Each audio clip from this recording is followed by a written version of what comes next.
ऋषि दयानंद ने आर्य समाज की स्थापना करके, वेदों पर भाष्य करके और सत्यार्थ प्रकाश आदि ग्रंथों की रचना करके, इसके अतिरिक्त अपने जीवन से भी, अपने जीवन के चरित्र से, अपने जीवन के कार्यों से बहुत बड़ा संदेश सारे संसार के लोगों को दिया है और बहुत सारे अंधकार दूर किए हैं। विद्या के क्षेत्र में बहुत मिथ्या मान्यताएं, भ्रम प्रचारित थे, उसको ऋषि दयानंद ने दूर किया है। ऋषि दयानंद ने ये कहा है, जैसे संध्या के मंत्रों के बाद एक लाइन की, एक पंक्ति की एक वाक्य है जो समर्पणम से हम उसको बोलते हैं कि हे ईश्वर दयानिधे भवत कृपया अनेन जपोपासनादि कर्मणा धर्मार्थ काम मोक्षाणाम सद्य सिद्धिर भवेन्न। इसमें एक शब्द आता है जपोपासना, अर्थात संध्या में जप होता है। उपासना तो है ही, लेकिन संध्या में जप होता है। संध्या में किसका जप होता है? गायत्री मंत्र का जप किया जाता है। जहाँ तक मैं समझता हूँ, आध्यात्मिक दृष्टि से, ब्रह्म यज्ञ की दृष्टि से, परमात्मा की स्तुति, प्रार्थना, उपासना, संध्या, पूजा, जो कुछ भी कहिए, उन दृष्टियों से दो ही चीज़ के जप का विधान मिलता है आध्यात्मिक दृष्टि से, जहाँ तक मैं समझता हूँ। मंत्र का जप करना है तो गायत्री मंत्र का, और परमात्मा के किसी एक नाम का जप करना है तो ओम का। तज्जपस तदर्थ भावनम तस्य वाचकः प्रणवः। ये जो सूत्र बतलाते हैं कि जो परमपिता परमात्मा के जो भूले हुए लोग थे, उसको ऋषि दयानंद ने बताया कि परमात्मा के नाम तो बहुत हैं। गांव में अनपढ़ लोग भी कहते हैं हरि के 1000 नाम, परमात्मा के हजारों नाम हैं।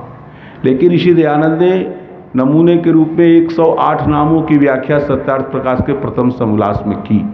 लेकिन उसमें एक बहुत महत्वपूर्ण बात उन्होंने जोड़ी कि परमात्मा का जो ओम नाम है वो सर्वश्रेष्ठ नाम है और उसका वो निज नाम है। परमात्मा का निज नाम ओम है और वह नाम सर्वश्रेष्ठ है। आज बच्चों के बीच में थोड़े बच्चे भी समझ जाएं, इसलिए मैं थोड़े नए ढंग से, हो सका बच्चों ने कभी इस बात को न सुना हो, बड़े लोग तो जानते हैं। ओम जिसका उच्चारण हम लोग करते हैं, ये 3 अक्षरों के योग से बनता है, अ, उ और म। अ उ को मिलाएंगे तो क्या हो जाएगा? ओ। व्याकरण पढ़े लिखे लोग जानते हैं। आजकल तो हाई स्कूल में भी, इंटरमीडिएट में भी, ये 8वीं कक्षा के क्लास में भी थोड़ा बहुत व्याकरण है। अ उ मिलकर ओ हो जाता है आदि गुण सूत्र से, और म हलंत है ओम। लेकिन इस ओम की महिमा में जो बहुत सारी बातें कही जाती हैं, उसका एक दूसरे ढंग से भी हमारे पूज्यपाद गुरुदेव स्वामी सत्यप्रकाश जी महाराज ने इसको रखा है। मैं आपके बीच में रखता हूँ। मनुष्य की जो तंत्र है, 2 प्रकार का तंत्र है। एक वाक तंत्र है, एक श्रवण तंत्र है। वाक तंत्र उसको कहते हैं जिससे हम बोलते हैं, और श्रवण तंत्र वो है जिससे हम सुनते हैं। तो वाक तंत्र भी, वाक इंद्रियां हैं, वाक पाणी पाद पायु उपस्थ 5 कर्मेंद्रियां कही जाती हैं। और ये इतना महत्वपूर्ण है वाणी कि इस वाणी के लिए हम संध्या में बोलते हैं ओम वाक वाक। हम यज्ञ करते समय भी बोलते हैं ओम वांग्म आस्यस्तु, मेरी वाणी पवित्र हो। तो ये वाक जिससे हम बोलते हैं, हमारे ऋषियों ने विचार करके बतलाया है और सब सर्वजन सुलभ है कि जहाँ से अक्षर ध्वनित होता है वो पहला स्थान कौन सा है? कंठ है। नाभि से लेकर के ये वायु चलती है और पहला वो स्थल जहाँ से अक्षर ध्वनित होता है, उस पहला स्थान का नाम क्या है? कंठ। और कंठ से जो पहला अक्षर निकलता है वो स्वर है, वो अ। इसीलिए कहा जाता है कि स्वर और व्यंजन 2 होते हैं अक्षरों में, उसमें महत्ता किसकी है? स्वर की। स्वयं राजन्ते इति स्वरा। स्वर इसीलिए स्वर कहलाते हैं कि स्वयं प्रकाशित होते हैं, उसको प्रकाशित होने के लिए किसी दूसरे चीज़ की आवश्यकता नहीं होती। अब व्यंजन क्यों व्यंजन है? अन्वक भवति व्यंजनम। व्यंजन इसलिए है कि उसको बोलने में स्वर की सहायता लेनी पड़ती है। आप जो हलंत का है वो नहीं बोल सकते। कब बोलेंगे? या तो पहले स्वर लगाइए या उसके बाद स्वर लगाइए। वाक इसलिए बोल लेते हैं कि वाक में व में आ है, स्वर है, और उसके बाद क हलंत, अथवा क हम बोलते हैं उस क में अ लगा हुआ है। तो स्वर बोलने में किसी की सहायता नहीं है व्यंजन की, अ, आ, ई। लेकिन क बोलते समय आपको क वाला हिस्सा उसका हलंत है, व्यंजन है, उसमें अ जुड़ा हुआ है। बिना स्वर की सहायता के व्यंजन आप नहीं बोल सकते। उसका पहले लगाइए स्वर या बाद में लगाइए। तो कंठ से निकलने वाला पहला अक्षर बोलो क्या है? अ। और यही कारण है कि और भी भाषाएं जो हैं, शुद्ध भाषा तो केवल संस्कृत है, वेद की भाषा वैदिक भाषा है, और उसके बाद उसी से उत्पन्न संस्कृत है। लेकिन जो अन्य भाषाएं हैं वहाँ भी पहला अक्षर अ से ही मिलता जुलता। अलिफ, अ लिखने के लिए अलिफ का प्रयोग करते हैं, ए का प्रयोग करते हैं। तो पहला अक्षर अ है और अंतिम अक्षर ओम में क्या है? म है ना। तो जो उच्चारण स्थान है बच्चों तुम लोग भी समझ जाओगे, और ये आर्य समाज की कृपा है कि आर्य समाज के कार्यक्रम में उपस्थित होकर ये ऐसे प्रकार की बातों सुनने को मिलता है और कोई बताने वाला नहीं है। पहला स्थान कंठ है, और कंठ से निकलने वाला पहला अक्षर स्वर में अ है, और कंठ से निकलने वाला व्यंजन भी पहले पढ़ाया जाता है। आपने कभी सोचा कि क्या कारण है कि लोग पढ़ाते हैं क ख ग घ ङ? पहले क ख ग घ क्यों पढ़ाते हैं? पहले च छ ज झ क्यों नहीं पढ़ाते? ट ठ ड ढ क्यों नहीं पढ़ाते? त थ द ध क्यों नहीं पढ़ाते? पहले क ख ग घ ही क्यों पढ़ाते हैं? इसलिए पढ़ाते हैं कि पहला उच्चारण स्थान कंठ है, और कंठ से बोले जाने वाले 5 व्यंजन कंठ से ही बोले जाते हैं। क, ख, ग, घ, ङ। अंग नहीं, अंग तो गलत उच्चारण हो गया। ङ अभ्यास करेंगे तो बोलना आ जाएगा। अंतिम अक्षर में नासिका का भी योग हो जाता है। कंठ के बाद दूसरा स्थान है तालु, इचु ईशानाम तालु। वहाँ से आप च बोलते हैं, च, छ, ज, झ, य बोलते देख लो बच्चों बोलकर। और उसके बाद है मूर्धा। जब जीभ उलट जाती है और उलट के जिस स्थल को छूती है उसका नाम मूर्धा है। और वहाँ से हम क्या बोलते हैं? ट, जीभ उलट रही है ना, ट। और वैसे उस जहाँ से ट बोलते हैं उसी से ठ बोलते हैं, ट, ठ, ड, ढ, ण, वहीं से। और फिर हम नीचे आओ, ये जो दांत है नीचे वाली दांत की पंक्ति, जीभ जब इसको स्पर्श करती है तो क्या निकलता है? त। और उसी स्थल से जहाँ से त निकलता है दंत से, वहीं से थ, वहीं से द, वहीं से ध, वहीं से न। और अंतिम स्थान है वाक् तंत्र का, जहाँ से हम वर्णों का उच्चारण करते हैं। उसमें अंतिम स्टेज पर कौन सा जगह है? वो दोनों होठ हैं। दोनों होठों को मिलाइए, अब बोलिए क्या निकलेगा? प, फिर फ, फिर ब, फिर भ, और फिर म। अब 5वें कला में छठा बोल दीजिए, मैं इनाम दूंगा। कोई बोल दे। व्यंजनों में यही बोल पाएंगे आप, प, फ, ब, भ, म। जो भी ये 5वां स्थान है वहां से उन्हीं अक्षरों का उच्चारण होगा। 5 कंठ से 5 ही व्यंजन निकलेंगे, क ख ग घ ङ। तालु से 5 ही व्यंजन निकलेंगे, च छ ज झ ञ। ऐसे ही टट सभी है। और ये तो अ हो गया, और लास्ट वाला म हो गया। और अंतिम स्वर कौन सा है? शुद्ध स्वर उ है। आ नहीं है, ई नहीं है, उ नहीं है, ए नहीं है, ऐ नहीं है, ओ नहीं है, औ नहीं है, नहीं है। अ ई इक्वल टू ए, आ ई ऐ, अ उ ओ, आ उ औ। अनुस्वार विसर्ग अलग आ जाता है। तो अंतिम स्वर उ है, और इसलिए भी अंतिम स्वर उ है कि उ कहाँ से बोला जाता है? उपु पद्मानिया नाम ओष्ठौ। ये दोनों होठों को मिला लीजिए तो थोड़ा सा पूरा स्पर्श तो नहीं होगा, लेकिन होठों का संस्पर्श हो जाता है उ। तो इसलिए अंतिम स्वर उ, प्रथम स्वर अ, सारी वर्णमाला का पहला अक्षर अ, और वाक् तंत्र का अंतिम स्थान जो ओठ है, इससे बोले जाने वाले 5 व्यंजनों में अंतिम व्यंजन म। यह नहीं है ई प्लस अ इक्वल टू य, ई अ मिलकर यह बनता है, उ अ मिलकर वह बनता है, री अ मिलकर र बनता है। ये सब कंपोजिट हैं, मिश्रित हैं। लेकिन ये जो अ उ म स्वतंत्र हैं, और इसकी व्याख्या की बड़ी लंबी प्रक्रिया है। ये ओम के अन्य विशेषताओं में से एक ये सबसे बड़ी विशेषता है कि कंठ से भी और अंतिम शुद्ध स्वर उ और म, सारी वर्णमालाओं का ये ओठ से निकलने वाला अंतिम अक्षर, ये तीनों मिलकर के बनते ओम। ये ओम की विशेषता है। ये विशेषता और परमात्मा के किसी नाम में विशेषता नहीं है। दूसरी बात, ओम की विशेषता क्या है बच्चों? ओम के अतिरिक्त जितने भी परमात्मा के नाम हैं वो स्त्रीलिंग हैं या पुल्लिंग हैं या नपुंसक लिंग हैं। जैसे ब्रह्म नपुंसक लिंग है, शिव पुल्लिंग है, सरस्वती देवी आपः ये स्त्रीलिंग है। लेकिन परमात्मा क्या है? क्या परमात्मा स्त्रीलिंग है? पौराणिक लोग सोचते हैं कि परमात्मा एक देवी के रूप में बनी हुई। कुछ लोग समझते हैं परमात्मा पुल्लिंग है, पुरुष के रूप में, उसकी 4 भुजाएं हैं, विष्णु के रूप में है। ब्रह्मा है, वो 3 सिर हैं। ये सब कुछ नहीं है। वस्तुतः परमात्मा न पुल्लिंग है, न परमात्मा स्त्रीलिंग है, न परमात्मा नपुंसक लिंग भी नहीं है। संस्कृत में नपुंसक लिंग भी होता है। ब्रह्म, परमात्मा का एक नाम ब्रह्म और भी नाम है जो नपुंसक लिंग में भी है, स्त्रीलिंग में भी है, पुल्लिंग में भी है। लेकिन ओम न तो स्त्रीलिंग है, न पुल्लिंग है, न नपुंसक लिंग है। क्यों? क्योंकि ये अव्यय है, और अव्यय होने के कारण इसके रूप नहीं चलते। जैसे राम के रूप चलते हैं, राम रामौ रामाः, रामम रामौ रामान। देवी का रूप चलता है, देवी देव्यौ देव्यः। हरि का रूप चलता है, ब्रह्म का रूप चलता है। स्त्रीलिंग पुल्लिंग नपुंसक लिंग जितने शब्द होंगे उनके रूप चलेंगे, अव्यय का रूप नहीं चलता।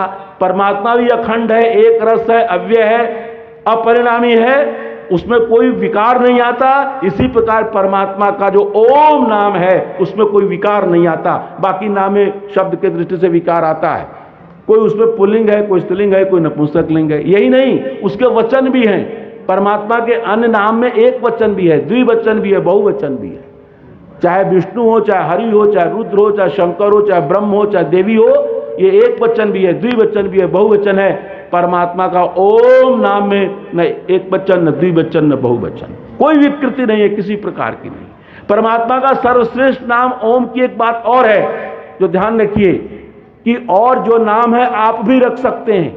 जैसे शिव नाम परमात्मा का है, बहुत लोगों का नाम शिव है, बहुत लोगों का नाम शंकर है, बहुत लोग विष्णु नाम रखते हैं, बहुत नाम इंद्र रखते हैं, सरस्वती रखते हैं, महिलाएं रखती हैं, देवी रखती हैं, लक्ष्मी रखती हैं। लेकिन परमात्मा का ओम नाम नहीं रखा जा सकता।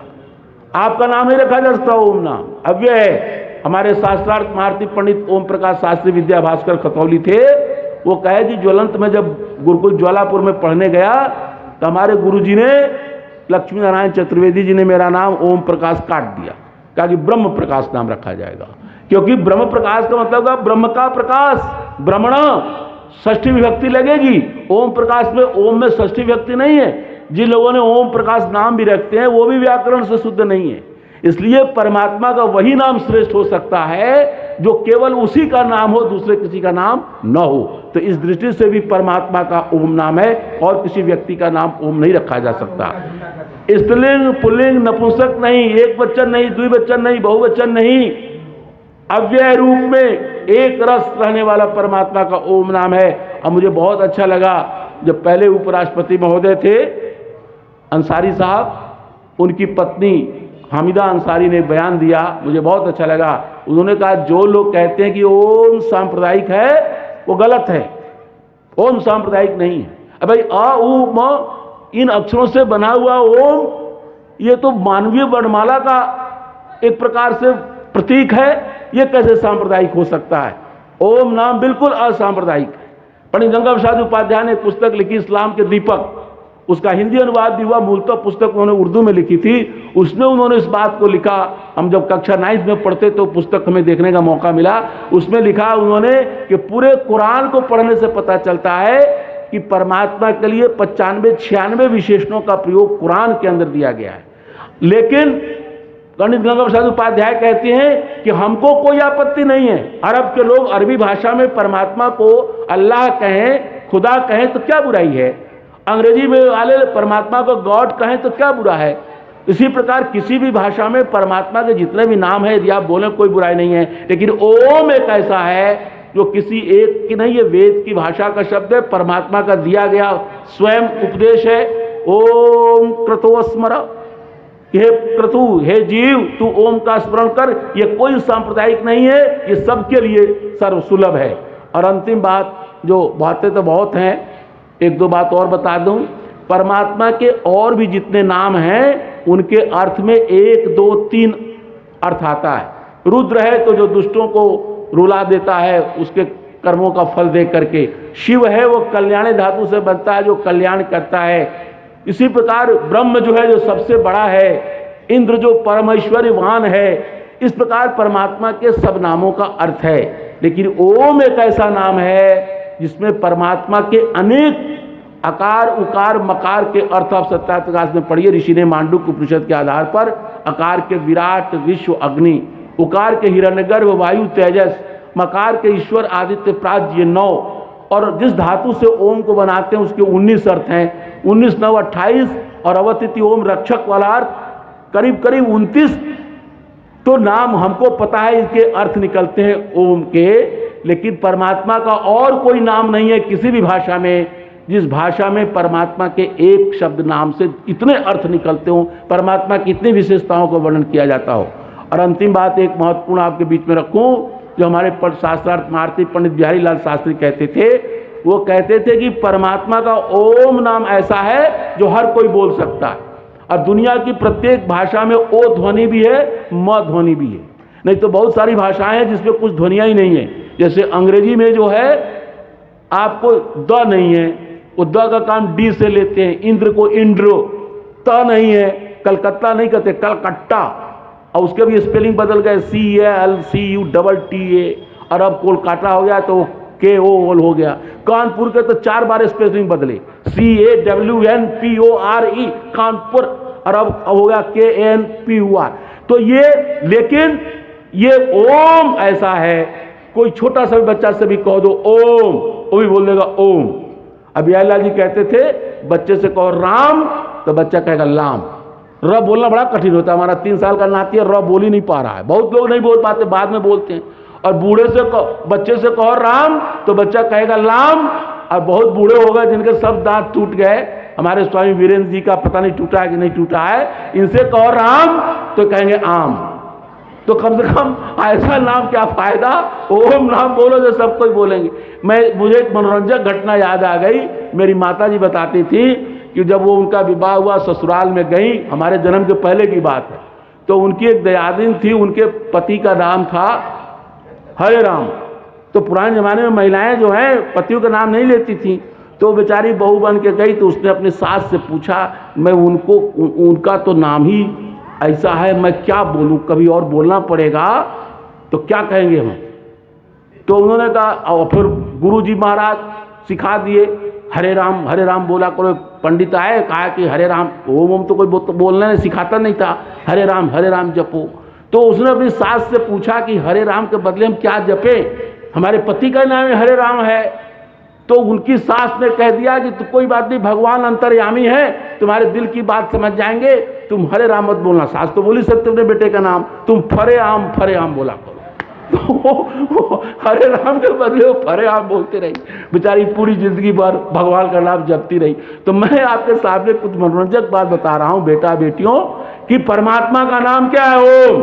सब लोग बोलो, हिंदू मुस्लिम सिख ईसाई सारे दुनिया के लोग ओम बोल सकते हैं। ये किसी की बपौती नहीं है, परमात्मा का दिया उपदेश है, सभी लोग। तो एक नाम परमात्मा का जो ओम नाम है, इसका हम जप कर सकते हैं। हमारे गुरु पंडित बिहारी लाल शास्त्री एक और बात कहे, अब मैंने भी कभी कभी प्रयोग करके देखा है, मैं तो सफलीभूत पाया है।